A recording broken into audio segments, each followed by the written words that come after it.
तो झिंगना मान चाहे मत मान, तो के हम अपने औलाद से ज्यादा मानीला। तू तो चाचा हम जान थी।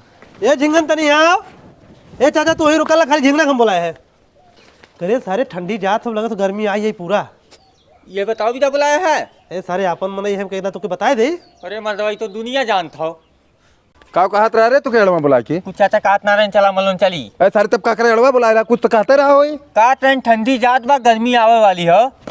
ये बताओ बते तुम्हें सड़क गाड़ी बुला रहा? हाँ सही से बताओ का कहत रहा हूँ। सही चाचा कुछ ना काट रहे। सारा जरूर हमार शिकायत करत रहा होई, लेकिन तो सारे बतावे ना चाहते। ऐसा कौनो बात ना हो। तो के सारे हम अपने लड़कियां ज्यादा मानत रहे, लेकिन तो सबसे बड़ा नीच है। पक सारे आज बाद आए मत हमारे घरे।